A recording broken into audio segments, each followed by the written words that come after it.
Assalamualaikum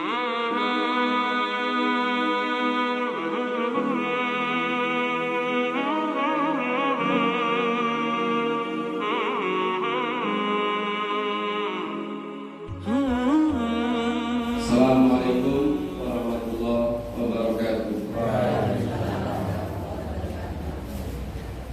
Alhamdulillahirabbil alamin.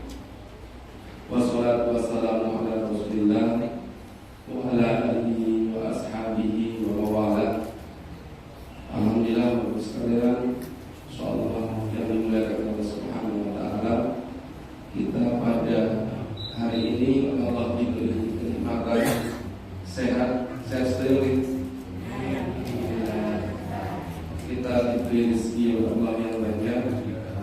Ya, sekarang ini seperti tadi disampaikan oleh beliau, di Palestina itu sekarang ini kondisinya bantuan sulit. Selain rumah-rumah hancur, bantuan itu sulit sampai banyak rumah-rumah kekurangan air di Palestina. Di sini kita air melimpah, alhamdulillah. Palestina kurang air. Padahal tetangganya Mesir itu melimpah air dari Sungai Nil. Ya, karena di embargo dipersulit, tetapi Allah kemarin mengirimkan hujan deras kepada Palestina sehingga rakyat Palestina terlepas dari krisis air bersih, masya Allah. Jadi kita dibandingkan dengan saudara-saudara di Palestina, luar biasa kita diberi nikmat dari Allah. Maka salah satu kewajiban kita kepada saudara kita di Palestina, kita membantu semaksimal mungkin, semampu mungkin. Ya. Bapak Ibu yang belum nyumbang Palestina siapa kacau? Ayo kacau dulu. Monggo. Rasisme ada di sini rasisme? Belum ada. Oke. Monggo. Apa yang ada di dompet jenengan seikhlasnya dikeluarkan. Ya, nanti salurkan ke Palestina. Ayo Ibu, Bapak Ibu yang belum. Karena nanti bisa di akhirat bertanya loh Bapak Ibu sekalian. Melihat saudara kita yang kekurangan, di embargo, kesulitan, kita kok tidak ada kepedulian. Nanti mereka yang mengadu kepada Allah, ya Allah, kami itu dijajah, kami dipersulit bantuannya, rumah-rumah kami dihancurkan, dan tidak ada kaum muslimin yang peduli dengan kami. Apa jawabannya dengan di akhirat? Apa jawabannya dengan di akhirat? Kalau Allah kemudian bertanya kepada kita, ini ada pengaduan nih dari masyarakat Palestina, dia dibiarkan, dia dicuekin, apa jawabannya? Tapi kalau jenengan sudah sedekah, sudah infak, jenengan bisa melihat, ya Allah, saya sudah nyumbang ya Allah 1.000 rupiah gitu. Ya lumayan Bu, bisa jawab Bu. Daripada nggak bisa jawab, jenengan kena itu. Ya, karena Muslim itu punya hak kepada sesama Muslim. Muslim itu punya hak kepada sesama Muslim. Di zaman Umar bin Khattab Bu, ada orang ketangkap mencuri. Harusnya apa Bu kalau mencuri dalam hukum Islam? Kalau sesuai dari nisab, potong tangan Pak. Nisabnya 1 dinar. Dipotong tangan. Kalau 1 dinar nisabnya 1 dinar itu sama dengan 4 gram. 4 gram itu berapa? 4 gram pas berapa Bu? Sekarang 1 gram berapa? 1 juta. Jadi kalau ada orang mencuri 4,5 juta gitu, itu sudah potongan nisabnya. Ditangkap sama Umar, tapi Umar tidak langsung mengeksekusi. Ditanya, kamu mencuri apa? Ya Umar, keluarga saya lapar, keluarga saya tak punya makanan. Tetanggamu orang kaya, orang miskin? Yang menjawab, orang kaya, wahai Pak. Orang kaya Pak. Langsung dipanggil tetangganya Bu. Itu siapa yang hukum? Tetangga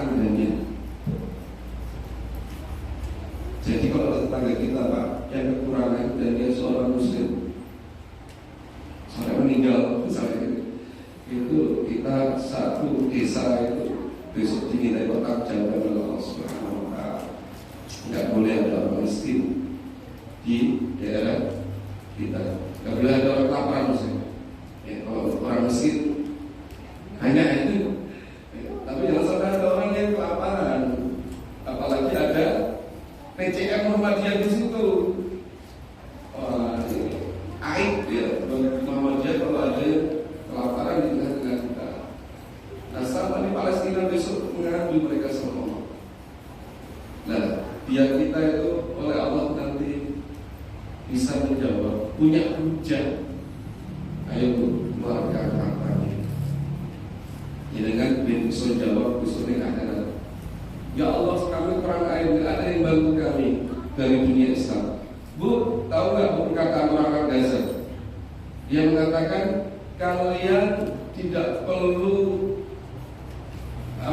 sholat goib. Sholat goib kalau ada orang meninggal kan sholat goib, nggak perlu. Kami masih hidup. Sekarang ini yang sudah mati adalah dunia Islam. Kenapa? Karena tidak peduli dengan permasalahan Palestina. Dijajah itu tetangganya Islam semua. Mesir Islam, Yordania Islam, Lebanon Islam, Suriah Islam, ya, negeri Islam.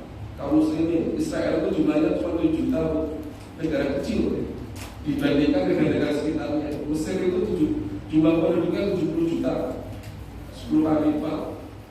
Dan itu bertangga nempel, ya, kayak Meranggen sama Teguhalu gitu. Kayak Karanggawi sama Teguhalu nempel. Itu mereka besok bertanggung jawab kepada Allah Subhanahu wa Ta'ala. Ya. Karena jihad itu membela tanah air. Kalau ada sebuah negeri Islam itu dijajah, itu fardu ain. Kalau ada yang mengatakan jaraknya itu 78 km itu fardu ain untuk membela. Kita jauh. Kita masih punya hujah, ya Allah, kami nggak bisa bela karena kami jauh, ya Allah. Kita masih punya jawaban. Tapi kalau kita ini orang Mesir, Pak, kena besar-besar, ya, dan sekitarnya. Tapi paling tidak kita tuh punya hujah. Ketika ditanya, ini ada saudaramu yang begitu menderitanya, mana buktinya? Satu, kita buktikan yang berdoa, ya Allah, Allahumma sholli ala muslimin fi Filistin. Ya Allah, saya sudah doa, ya Allah. Yang kedua, keluar hartanya. Semampu jenengan sedikit jenengan. 1000 boleh. 1000 orang dikalikan kader Muhammadiyah. Ya. Berapa Pak jumlah Muhammadiyah, Pak? Katanya 30 juta, katanya ya. 1000 kan 30 juta berapa? 300 miliar, Pak.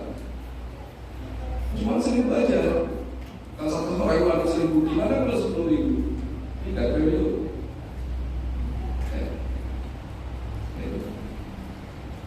Oke, habis ini Bapak Ibu sekalian, ada guideline Palestina. Ayo masukkan, biar besok di akhirat kita punya hujah dari Allah Subhanahu wa Ta'ala. Allahumma amin. Ya Allah, saya nggak cuma doa, ya Allah, saya juga nyumbang, ya Allah, untuk mereka, ya Allah. Itu saya jawab aja, ya. Karena sekarang ini banyak orang yang ayo peduli Palestina, Allah peduli Palestina, nyumbang tapi nggak pernah. Ya, nyumbang itu nggak harus besar. Kayak tadi 1000 dikalikan kakek Muhammadiyah 30 juta, 300 miliar.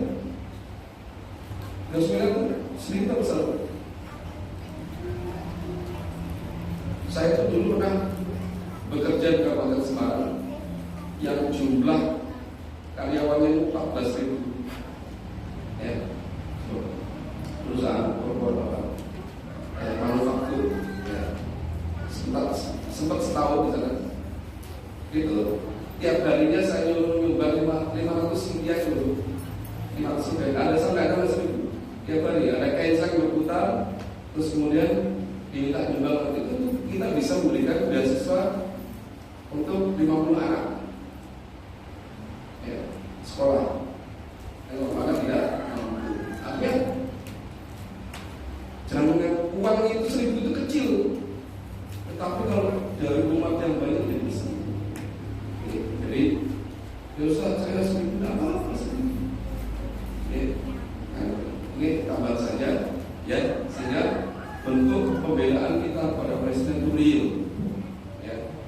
real.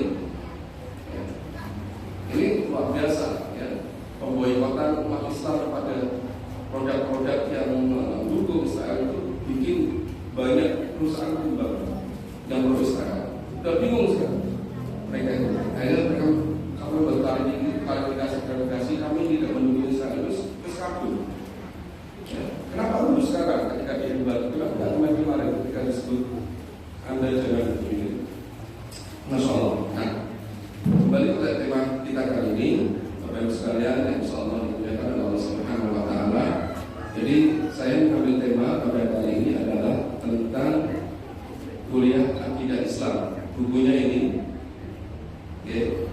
ditulis oleh Ustaz Profesor Dr. Haji Yunar Ilyas LCMA. Beliau ini salah satu tokoh Muhammadiyah yang sudah wafat pada tanggal 2 Januari 2020, kira-kira 3 tahun lalu ini. Dan Masya Allah, saya merasakan buku ini sudah saya baca sejak saya SMA. Dan itu luar biasa, buku ini sangat bermanfaat buat kaum muslimin, dan Insya Allah semoga menjadi amal jariah ilmu ta'afawi dari Ustaz Yunar Ilyas, ya. Dan warga Muhammadiyah kalau bisa bedah buku ini karena ini luar biasa.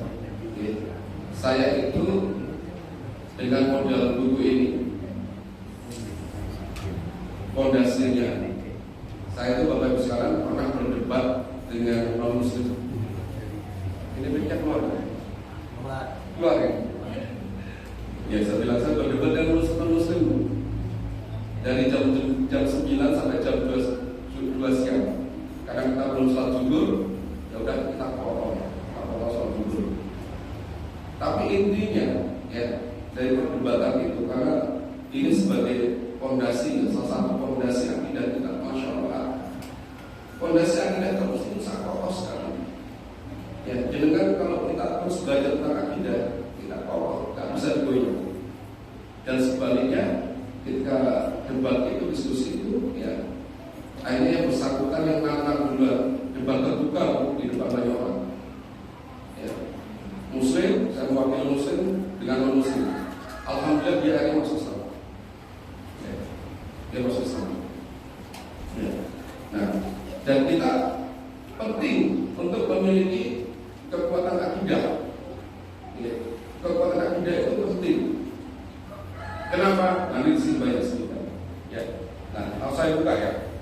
Bismillahirrahmanirrahim. Jadi Ustaz Yunar Ilyas itu membuka buku ini dengan pengertian akidah. Jadi akidah itu menurut beberapa ulama, ya. Di sini beliau menuliskan 2 ulama. Yang pertama adalah menurut ulama ya Syekh Hasan Albani. Di sini dikatakan apa definisi atau ta'arif dari akidah. Beliau mengatakan al-aqaid hiya al-umuru allati yajibu ayyusaddiqa biha. Jadi akidah itu adalah perkara-perkara yang wajib diyakini kebenarannya. Ya. Ayyusaddiqa biha qalbuka, yang diyakini, yang harus diyakini kebenarannya oleh hatimu. Ini namanya akidah, Bapak sekalian. Ya. Dengan itu harus memiliki kekuatan dalam hati dengan membenarkan. Ya. Anda yakin, ketika yakinnya itu 100%, nggak kurang. Ya. Karena akidah itu, di selanjutnya di sini dikatakan akidah manusia itu ada beberapa tingkatan. Yang pertama itu yang paling rendah itu syakun. Akidahnya itu syakun, prasangka. Karena dia tidak punya ilmu sama sekali tentang keimanan, maka imannya itu karena persangkaan. Banyak nggak Pak yang saat ini orangnya imannya karena persangkaan, nggak punya dalil, ya, nggak punya ilmu. Dia punya pakainya persangkaan. Contohnya apa? Misalnya banyak orang yang mengatakan orang yang sudah mati setelah 40 hari itu akan kembali ke rumahnya masing-masing. Ini ada yang percaya. Bapak Ibu ada yang percaya? Bu, ini Bu, ya. Yang namanya masalah yang goib tidak boleh diyakini kecuali itu tertulis dalam Quran dan Sunnah dan hadis. Kalau di Quran tidak ada, di Sunnah tidak ada, itu batil. Ibu, Quran ada kan masalah gaib, masalah itu tidak ada. Dalam hadis ada nggak ada batil. Karena sumber akidah kita itu adalah Quran dan hadis. Nggak boleh ngambil selain itu. Ya, batil. Karena kalau kita tidak itu sumbernya gampang ditipu. Saya tidak saudara didatangi orang yang ngaku prajuritnya orang Kidul. Ngaku prajuritnya orang Kidul, gitu. Lah berhubung dia itu tidak pernah belajar, jarang dia. Yang ngajinya mungkin jarang-jarang. Akidahnya itu syakun, persangkaan, gitu. Percaya bu, tidak tahu dia, gitu. Terus sambil dia mengatakan kalau kamu pengen berubah, karena ngomong kata dia, ngomongnya itu aneh soalnya dia, nggak kayak orang, gitu. Kan sudah sama saya, saudara saya, dulu, ngomongnya aneh. Terus dia intinya kalau hidup mau berubah, ayo tak sarati, ada uramenya, dan dia minta uang sekian. Karena percaya bu, ya, dia keluar uangnya. Kayak gini banyak apa, bu? Penggandaan uang. Ada yang percaya? Ada bu, banyak. Ya. Ini bahaya kalau yang masalah yang gaib itu tidak kita ambil dari Quran dan Sunnah. Bahaya, kita ketipu. Ya, singkat cerita, saudara saya itu keluar uang 1,5 juta kayak gitu. Terus saya bilang, kamu ditipu saudara. Terus dia nggak percaya, kayak ditipu. Terus kayak ibu-ibu, sudah sama si ibu. Suaminya parah-parah, karena uang 1,5 juta itu besar kecil loh. Besar, nggak kayak uang nggak jelas gitu. Tetapi kalau kita punya filter bahwa akidah kita itu harus sesuai dari Quran dan Sunnah, nggak bakal kita percaya. Orang itu sopo, setahu teman itu sopo. Itu kan mitos yang tidak terklarifikasi. Gitu. Ya mungkin kalau alam mungkin jin atau apa, tapi kan kalau kita bilang mana nggak ada buktinya, nggak terklarifikasi. Gitu. Nah itu syakun, hati-hati. Syakun ini akidah yang paling rendah, akidah orang yang tidak punya dalil, tidak punya ilmu. Terus kemudian di atasnya syakun itu adalah zon. Kalau syakun itu syakun itu hanya persangkaan, ya nggak jelas. Kalau zon itu 50-50. Antara percaya dan tidak, gitu. Ada agamanya, yes, kalau yang sakun itu nggak tahu ngaji, kalau zon itu tahu ngaji, nek jarang, gitu ya. Wah, seneng ngaji tapi jarang. Misalnya setahun sekali gitu ngajinya gitu. Karena ada bu yang sholatnya setahun sekali ya, Idul Fitri sama Idul Adha. Ya, kalau itu tidak pasti dia ada gitu. Nih Jumatan, sholat 5 waktu, dia nggak pernah kelihatan, ya kan? Wah ini akidahnya kalau nggak sakun zon gitu, ya, nggak kokoh akidahnya. Nah, terus di atasnya zon, ya, itu adalah al ilmu. Akidahnya itu pakai ilmu, gitu. Allah Subhanahu Wa Taala mengatakan, Inna yakhshallah min ibadihil ulama. Orang yang takut kepada Allah, orang yang dekat kepada Allah, itu orang yang berilmu. Jadi kalau kita ingin semakin dekat sama Allah, kita semakin yakin sama Allah, dibutuhkan apa Bu? Ilmu. Ilmu dapatnya dari mana? Ngaji. Dapatnya dari ngaji. Nah inilah di atasnya ilmu adalah al-yakin. Yakin banget. Itu yang terjadi dengan saudara-saudara kita di Palestina. Itu Bu kalau tahu ketika anaknya kena bom, itu dia sambil gendong anaknya, dia mengatakan ke langit, ya Allah, aku ridho ya Allah, ya Allah, aku ridho ya Allah, anakku wafat, istriku wafat, temukan kami di surga ya Allah. Terus kemudian anaknya dua, dan itu gak satu dua orang, banyak orang Palestina yang seperti itu yang bikin orang-orang Barat, orang-orang Eropa masuk Islam. Kok bisa ya setegar itu? Apa yang bikin tegar? Iman. Ya. Kalau nggak ada iman, udah nggak kuat. Anaknya begitu terus merau-merau. Gitu ya. Nah, terus di kalimat yang selanjutnya,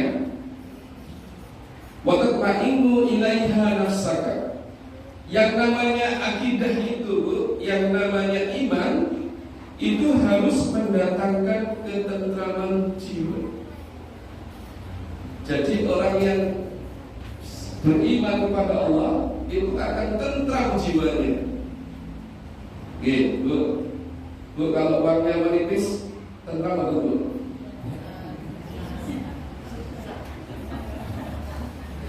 Bisa ya Bu ya? Bisa ya. Tapi nama Allah punya Allah, kita ya Allah, masih bisa curhat sama Allah. Bu, yang bikin masalah besar itu apa sih Bu? Yang bikin masalah besar itu apa Bu? Hah? Uang. Ini ulama yang bilang Bu ya, masalah itu tidak ada yang besar. Yang bikin masalah besar karena iman kita kecil. Gitu. Paham gak Bu? Yang bikin masalah besar karena iman kita kecil. Kalau iman kita besar, masalah jadi kecil. Contoh, Bu, anak SD ini kalau dikasih soal PR, nih, anak TK SD, Bu, 15 tambah 5 berapa Bu? Dia akan cepat menjawab atau akan agak lama? Anak TK agak lama. Tapi itu kalau ditanyakan sama anak SMP, ya, nang 100 tambah 100 piro? Atau nang 1000 tambah 1000 piro? Tanyakan sama anak SD atau anak SMP, nang 1000 tambah 1000 piro nang? Anak SMP akan mudah atau sulit Bu? Jawabnya sangat mudah. Tapi kalau tanya sama anak TK, Duk, saya mau tambah 1000 Duk. Jangan kesulitan untuk jawab. Piro ya? Kenapa Bu kalau dia nggak bisa menjawab? Ilmunya belum nyampe. Wah, angel lagi. Oh, gitu. Pertanyaan angel. Tetapi bagi anak SMP itu tanyakan apa? Gampang. Tanyakan sangat mudah. Jadi soalnya yang sulit atau ilmunya yang kurang? Ilmunya yang kurang. Kalau ilmu kita itu levelnya guru besar, profesor doktor gitu, atau ahli matematika, kalau tahu ilmunya nggak ada yang susah. Makanya Bu, yang bikin masalah besar itu karena iman kita kecil. Ini nasihat buat siapa? Buat saya juga dan buat jenengan. Ketika jenengan melihat sebuah masalah itu besar, berarti iman jenengan kecil, kurang.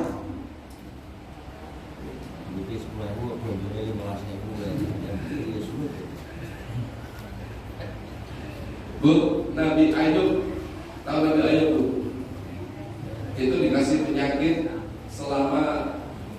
18 tahun. Dikasih penyakit selama 18 tahun. Itu kemudian karena dia seorang nabi. Kalau seorang nabi kalau doa dikabul bukan lebih banyak dikabulnya nih. Lebih banyak dikabulnya. Terus kemudian beliau itu disuruh berdoa. Bu, kamu berdoa sama Allah biar penyakit itu segera sembuh. Itu pas dia 8 tahun kena penyakit. Penyakit itu bukan penyakit sembarangan, penyakit kulit. Gudikan. Gila nih gudikan 8 tahun. Buat jenengan dulu sama Allah, jenengan kan Nabi. Itu yang bilang istrinya. Terus dia mengatakan, aku malu. Saya malu kalau minta disembuhkan sama Allah. Menurut saya itu dikasih nikmat sama Allah itu lama sekali. Nabi Ayub itu sebelum saat itu kayaknya boleh sekali. Anaknya banyak, ternaknya banyak, kebun-kebunnya luas. Terus diuji oleh Allah. Dia dapat kenikmatannya itu lama sekali. Ketika pada tahun ke-8 disuruh minta sama istrinya udah gak sabar. Oh enggak dulu. Karena Bapak, Allah nyobanya apa? Dikasih penyakit. Ternaknya mati semua. Kebun-kebunnya hancur semua, kering. Itu nanti besar. Nabi saya malu sama Allah. Aku sudah 20 tahun lebih coba orang tahun terus. Bu, kalau kita gimana Bu? Gak level kita. Nabi Ayub gak kuat. Jangan 8 tahun. Lebih seminggu terus kita terus gak kuat kan gitu. Itu jawabannya kayak gitu. Nabi Ayub itu baru berdoa sama Allah agar disembuhkan. Itu gara-gara ada yang komentar. Jadi Ayub ini orangnya gila nih. Orang lama nih. Pasti dia melakukan dosa besar sampai Allah itu mengazab dia. Pas dia ngomong itu baru dia kata, ya Allah, aku harus punya dosa besar. Lalu dia kemudian katakan soal Nabi kok kita kehormatan baru dia tak doa sama Allah itu disembuhkan. Karena nggak terima diomongin diazab sama Allah karena dosa besar. Itu kalau nggak diomong kayak gitu dia lanjutkan. Baru dia doa, kemudian oleh Allah disuruh ada mata air tsunami dan sebagainya. Masya Allah. Levelnya Nabi dulu, ya. Kalau kita nggak kuat, ya. Makanya yang bikin masalah itu terlihat besar karena iman kita kecil. Kalau iman kita besar nggak selevel Nabi, kuat kita. Nabi itu, Masya Allah. Ujiannya luar biasa. Nabi Muhammad itu ujiannya luar biasa tuh. Lahir dalam keadaan tidak punya ayah, yatim. Anak yatim, lahir anak yatim. Terus pada usia beliau itu 6 tahun dibawa ibunya ke Madinah. Pulang-pulang jadi yatim piatu, ibunya meninggal di tengah jalan. Di usia yang masih 6 tahun. Pulang sama pembantunya. Ya Allah. Kalau lihat anak yatim piatu, mangkat kalau ibunya, mulai ibunya harus meninggal, tak punya bapak, tak punya ibu, sama pembantunya Aiman pulang. Itu gergol. Diuji sama Allah dari kecil. Ya, tetapi karena beliau ini adalah orang yang maka tugas kita itu menguatkan iman, Bu. Ya, sehingga kalau ada apa masalah kita tahan banting. Ya. Kalau bangun rumah, Bapak Ibu sekalian, bangun rumah itu dimulai dari mana? Buat apa? Fondasi. Kalau rumahnya besar, fondasinya kuat atau mampu? Kuat. Semakin besar sebuah bangunan, misalnya gedung bercakar langit, hotel, 27 lantai, itu beda membuat kandang ayam. Kandang ayam butuh fondasi betul Bapak Ibu? Tidak butuh tantangan yang kecil. Tapi kalau itu bangunan yang besar, maka dia butuh fondasi yang kuat. Maka agar kita menjadi anak-anak kita ini, Bapak Ibu sekalian, akan menjadi orang-orang yang hebat. Karena kalau fondasinya kuat, dikasih beban itu dia bertahan. Bisa jadi gedung yang megah. Itu kenapa fondasinya harus kuat. Maka anak-anak kita ini fondasinya harus kuat, biar mereka menjadi orang-orang besar. Kenapa? Kalau fondasinya lemah, Bapak Ibu sekalian. Bapak tahu nggak, Bapak Ibu sekalian, di Semarang itu mahasiswa 4 orang bunuh diri, Bapak Ibu sekalian.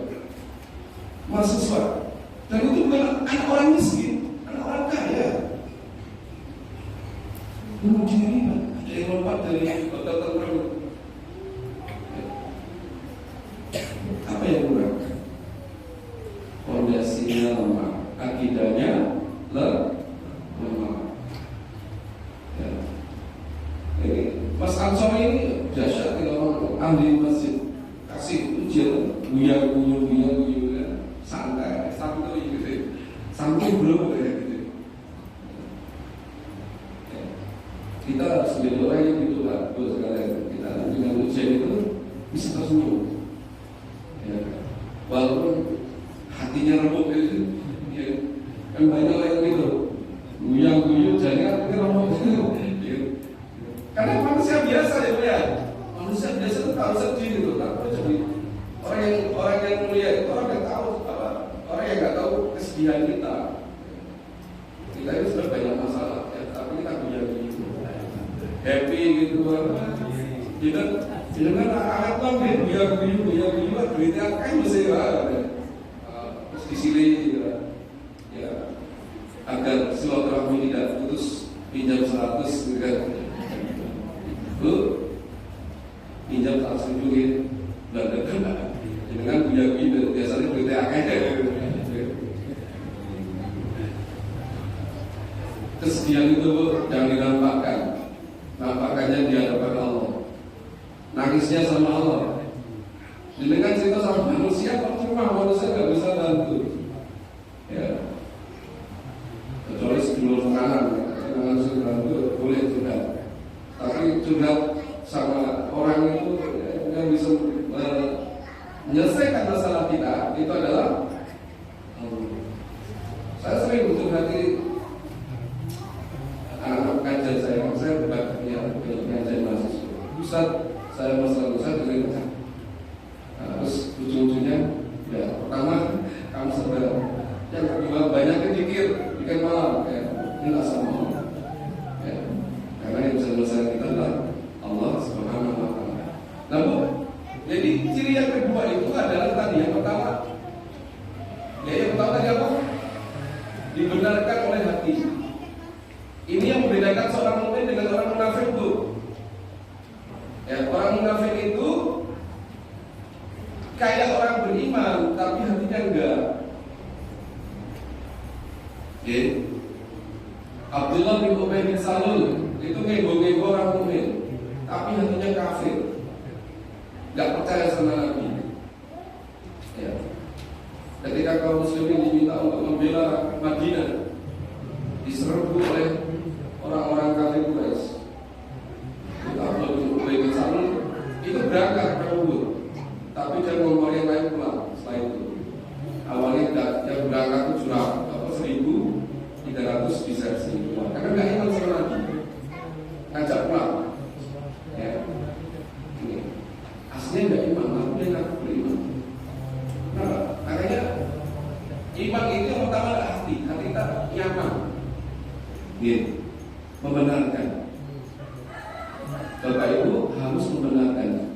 Allah Subhanahu wa Ta'ala mengatakan, innamal mu'minuna alladzina amanu billah wa rasulihi tsumma lam yartabu.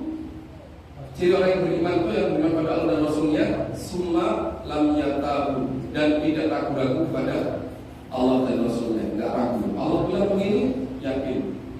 Rasul bilang begini, yakin. Tidak ada keraguan sedikit pun. Dan kita melihat apa yang disampaikan oleh Allah dan Rasulnya benar, Bu. Contohnya apa? banyak. Nabi itu mencontohkan. Tidak sekarang sudah kejadian. Rasulullah banyak ya nubuat-nubuat Nabi yang kemudian terjadi. Ya, apa yang disampaikan di hadis semuanya terjadi. Jadi kita beriman kepada Allah. Contohnya apa? Contohnya, Bu, kenapa jenengan kalau makan pakai tangan kiri, cebok pakai makan pakai tangan kanan, ya kembali. Cebok pakai tangan kiri. Ada yang tahu? Kenapa, Bu? Karena yang kiri. Kenapa, Bu? Belakang. Iya, kenapa cebok pakai tangan kiri? Makan pakai tangan kanan. Ini kan sudah ajaran Islam. Lebih mudah. Kalau cebok pakai tangan kanan susah ya. Nah, Bu, ini ternyata kan perintah dari Rasulullah ya. Maka tangan kanan, ya tangan kanan baru tangan kiri. Ternyata Bapak sekalian, Bu, ada nggak kandungan? Kalau ambil nasi pakai centong, jangan pakai tangan, nanti cepat nasi. Ternyata Ibu sekalian, setelah diselidiki, tangan kanan kita ini mengandung enzim pembusuk yang kalau kita makan itu membantu pencernaan. Makanan itu cerna karena ada enzim pembusuk yang banyak mengakibatkan kalau dengan megang nasi pakai tangan kanan, nasi jadi busuk. Dan yang kiri ini ternyata, Bu, ada enzim antiseptik pembunuh kuman. Maka pakai untuk bela. Ini yang menemukan orang Islam, orang Jerman. Dengan tahu beres, betul nggak? Nabi bilang kanan, ya udah kanan. Saya beriman, nggak usah mempertanyakan. Ternyata setelah diselidiki itu masya Allah, ya ada hikmahnya yang menemukan orang lain dan hanya dia masuk Islam. Kita nggak perlu lihat apa yang datang dari Nabi dari Allah, kerjakan pasti baik. Biar orang lain yang meliti, seperti ya. Enak terus yakin, nggak usah teliti, apa is? Bu, ada lagi, Bu, orang Inggris masuk Islam. Dia itu punya perusahaan laundry. Tahu laundry gitu ya? Cuci baju, celana. Dia itu heran. Ada mahasiswa itu kalau dia nyuci itu cuma bau mesin tok, mesin keringat kecut dia bukan mesin ya, bau kecut. Tetapi yang lainnya itu bau celana-celana dalamnya itu. Kenapa? Karena agama lain itu tidak mengajarkan toharoh, Bu. Langsung itu. Jadi kan kalau ke Eropa nggak ada air buat cebok, pakainya apa? Tisu. Mereka nggak akan kenal air, pakai tisu. Ya, kalau pakai tisu sih mau ya kepepet boleh kalau Islam, ya 3 kali dicolek 3 kali, untuk apanya itu. Dia heran, pas dia datang ditanya, Mas, saya pun memang jenengan Mas, sebulan keluar dari sini. Kok cuma ngecek 2 orang yang boleh? Terus dia mengatakan, karena saya seorang Muslim, Bu. Dia bilang gitu, apa hubungannya? Karena Muslim itu wajib toharoh. Kamu kalau ya harus pakai air, dicuci, nggak boleh.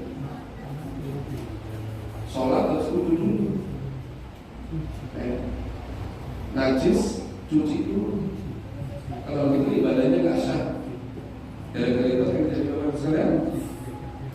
Tukang laundry ini masuk Islam. Kok keren banget ya agamanya ini. Betul-betul apa? Menjaga kesucian. Kemana nggak ada. Gitu. Jadi kan kalau tahu sabun itu siapa yang menciptakan? Siapa yang menciptakan sabun? Yang menciptakan sabun itu orang Islam. Ya.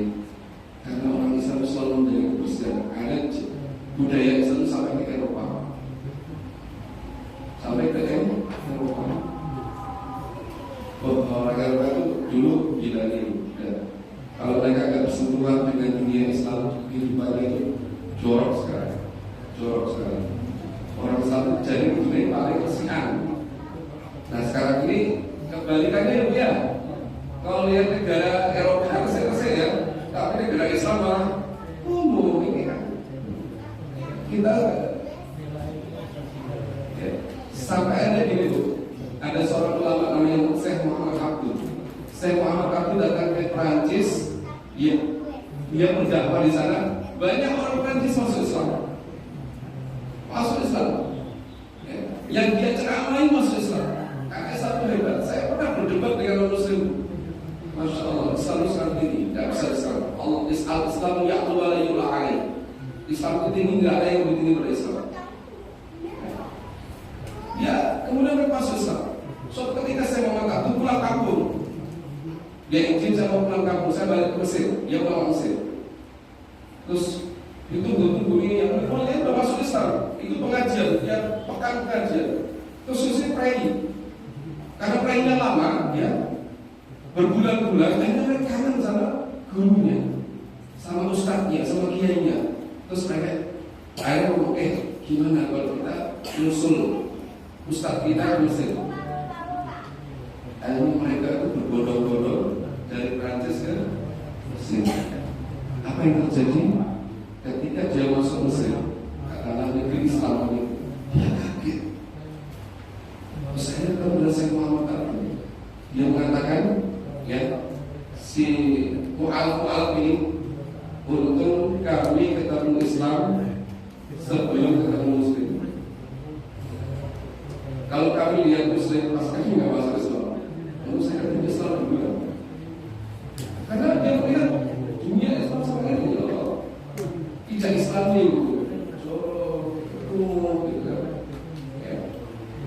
ini untuk kami ketemu Islam dulu, untuk dakwahnya jenengnya.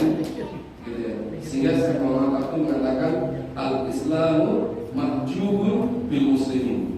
Islam itu apa? Mahjub, terhijab, tertutup oleh akhlaknya orang-orang Islam. Islam itu indah, tapi tidak terlihat keindahannya karena tertutup oleh kelakuan orang-orang Islam. Sampai dia mengatakan, andaikan orang-orang Islam itu Islami kehidupannya, saya orang-orang berbondong-bondong masuk Islam karena indahnya Islam. Nah, maka Bapak sekalian, ayo kita merdeka, hidup kita Islami, hidup kita di Islami. Dimulai sekarang, Bapak lihat, ngaji. Allah Subhanahu Wa Taala, ya ayyuhalladzina amanu ittaqullaha haqqa tuqatih wa la tamutunna illa wa antum muslimun. Dan jangan kamu mati kecuali dalam keadaan Islam. Nah, yang selanjutnya kata beliau, wa takunu yakinan indaka. Kita itu yang namanya akidah itu bikin kita yakin, gak ragu. Bu, Pak, jangan pernah ragu sama Islam. Kalau dengan ragu berarti dengan kurang haji. Nih saya mau tanya, Bu, tahu nggak Bu, ada negara namanya Eritrea? Ada negara namanya Eritrea. Pernah dengar Bu? Belum. Kecuali saya kayak. Jadi kan kalau tak aku sih bisa ya Bu ya, belum pernah dengar. Ya. Karena belum pernah dengar tadi imannya masih syakun, nggak yakin, syakun. Tenang kok orang jenenge namanya Eritrea. Terus saya nanya sama orang, Bu, Eritrea itu negara di daerah Afrika. Ada orang yang pernah ke sana. Ya, ditanya, Mas, kamu tahu nggak ada negara namanya Eritrea? Tahu, saya pernah ke sana. Dari keyakinan itu jadi gimana, Bu? Yang udah pernah ke sana. Jadi kan dia yang nggak pernah ke sana nggak yakin. Karena orang mana? Ini yang bikin kalau orang itu ngaji jadi tambah yakin. Ketemu lagi tuh ada orang itu dikasih tahu, Mas, ada nggak negara-negara RT ya? Dia langsung bilang gini, kamu jangan menghina ya, saya ini presidennya. Tambah yakin lagi, kan gitu. Nah, yang bikin kita yakin sama Allah Subhanahu Wa Taala adalah apa? Ngaji intens. Ya. Kalau kita nggak ngaji, itu kenapa orang kayak tadi? Ustaz, ada bagian itu. Saya kok baru dengar orang yang baru dengar bisa dihapusin, betul nggak? Biar kita nggak tertipu banyak ngaji. Jangan kita nggak tertipu oleh nasionalis. Ini seperti ini dengan saya itu sudah dapat surga, apa yang ini supaya itu. Nah, yakin, ya yakin sama Allah 100%. Sampai pada kejadian tuh ini ada kisah tuh Imam Ali bin Abi Thalib suatu ketika dapat 5, dikasih Bilal 8. Dikasih 5 berapa? 8. Dia langsung mengatakan sama Bilal, mana yang 2? Kok cuma 8 saja 10? Bilal langsung ketawa. Loh, Pak tahu dia begitu? Ya. Iya, saya tahu. Kenapa? Tadi soalnya tadi pagi saya itu sedekah di 51. Dan Allah menjanjikan dalam Al-Quran apa? Balasannya 10 sampai 700 kali lipat. Minimal yang buat 10 balasannya. Nah, kalau cuma mau bagus ini beda orang yang yakin. Terus saya bilang aku, oh iya benar 10. Ini tak cukup loh. Jadi dia begitu kan. Jadi aku ngomong, batak kayak bola ngomong, si bola kan bagus ya, benar ya. Tapi sebelum dia ngomong gitu, udah ketahuan duluan. Di orang deh gitu. Nah itu kalau orang banyak sama lu tahu, ya tahu. Ya. Saya pernah ada orang curhat sama saya. Waktu saya masih di Kabupaten Semarang, saya sudah sampai Kabupaten Semarang. Ustaz, saya tanya Ustaz, saya ini dulu saya sama istri itu pernah di TKI ke Singapura. Lama dan gaji saya tak banyak sekali gaji saya itu. Tapi ketika saya pulang, uang itu habis. Uang itu habis. Entah karena sakit, kecelakaan, macam-macam. Dia bertubi-tubi, malah petaka, bertubi-tubi musibah sampai uangnya habis. Saya ini salah ya. Saya harus gimana pun sih, uang saya pasti habis. Saya langsung bilang apa? Kalau saya lupa, sebenarnya sama saya, tapi sama kerja. Saya bilang kan pasti pernah dosa sama orang tua. Pernah dosa sama orang tua yang bikin orang tua nangis. Terus kayaknya dia ngaku, betul Ustaz. Saya pernah memarahi ibu saya, membentak ibu saya saat ibu saya nangis. Jangan datang ke ibu, minta ridhonya, minta maaf, baru nanti sialnya dengan musibah dengan yang begitu-begitu soalnya. Kenapa? Karena di hadis itu ada, kalau dosanya sama Allah itu akan ditunda azabnya. Allah Maha Pengampun. Kita ini dengan tobat. Itu kalau sama dosa sama Allah. Tapi kalau dosa sama orang tua, kata Rasulullah dalam hadis, itu azabnya disegerakan. Bayar kontan di dunia, kelakarnya di dunia. Makanya saya pernah baca itu langsung teringat itu. Oh, berarti dengan gimana dosa sama orang tua. Ya, jangan. Nah itu gara-gara kan tahu rumusnya. Emang dosa sama orang tua itu berat. Orang UWP bakal bahagia, masuk besar-besar. Aku pulang dari itu, ya durhaka sama orang tua itu masuk besar, bisa berada ya, tidak boleh durhaka sama orang tua. Kalau ingin belum tahu, harus berbakti pada orang tua. Kemudian di tafsir yang lain, dapat di takrif yang lain, la yumazizuhu raibun wa la yukhalituhu syahrun. Iman itu, ya akidah itu orang tidak akan tercampur dengan keraguan-keraguan. Jangan kalau beriman sama Allah Subhanahu wa taala itu tidak ada keraguan-keraguan sedikit pun sama Allah. Kalau jenengan masih ragu-ragu sama Allah, ragu-ragu sama Quran, ragu-ragu sama hadis, maka akidah jenengan itu akidah yang belum sampai iman. Kalau jenengan masih ragu-ragu misalnya ayat Allah yang jenengan satu yang ragu, belum sampai iman. Ini akidah. Nah ini dari sini. Ini baru halaman 1 ya, kita bahas. Nah ini Masya Allah ya. Nah untuk itu Bapak Ibu sekalian, agar kita senantiasa diberi ketenangan oleh Allah Subhanahu wa taala, maka kita harus senantiasa setiap saat kita tambah iman dalam hati kita. Kita tambah iman ya. Kalau iman kita gede itu tadi apa? Masalah jadi kecil, Insya Allah sangat kecil.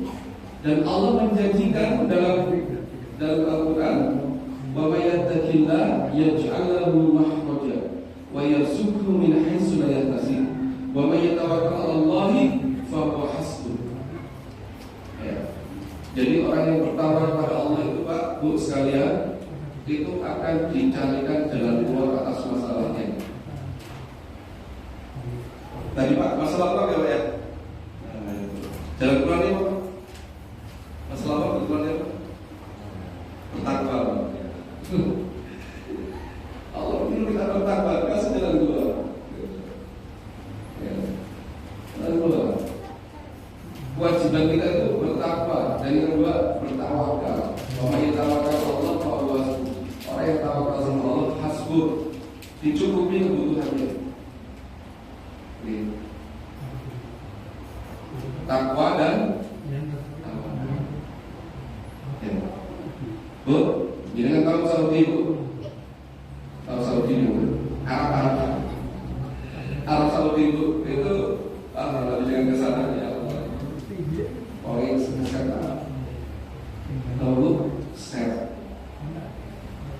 itu kalau mereka itu biasa barunya manusia, kecuali jelas, tidak kan kalau orang kita bilang paling seperti orang Cina, Jawa itu set, orang Arab itu keset lagi Bu, orang Arab lebih keset lagi. Jadi kan kalau ini kan saya mau ngaji Al-Quran, saya tuh melihat orang Arab itu kalau sudah mulai agak ke atas, kalau subur, jarang ya.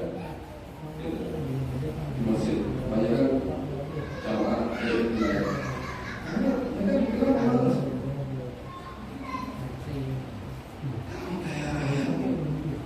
Mas Ansari udah pernah bertahun di sana. Gak ada yang punya motor, semuanya mobilnya mewah-mewah. Terus itu sering dibuangi Bu. Kalau kita udah masih senang, mereka dibuang. Mobil saya itu kalau di Saudi udah dibuang, ditelantarkan. Beli yang baru, saking makmurnya,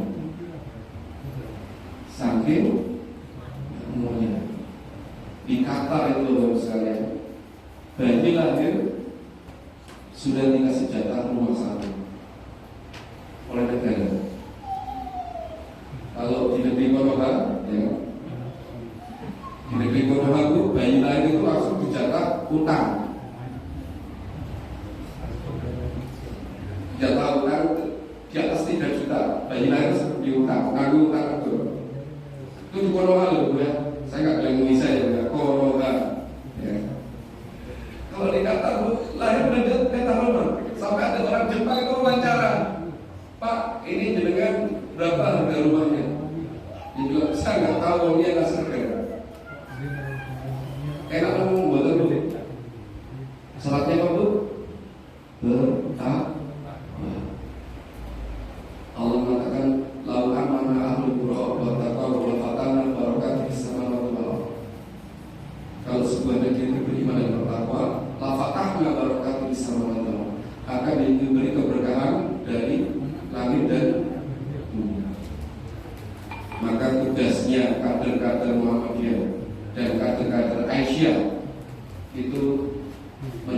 menjadikan kampung-kampungnya bertabur. Dari masjid kita ambil, dari masjid Muhammadiyah masih kita bertabur. Agar apa? Efeknya diberi oleh Allah keberkahan dalam dan Masya Allah. Nah, karena waktunya sudah jam 12, kita baru halaman pertama gitu. Berarti ini kalau ada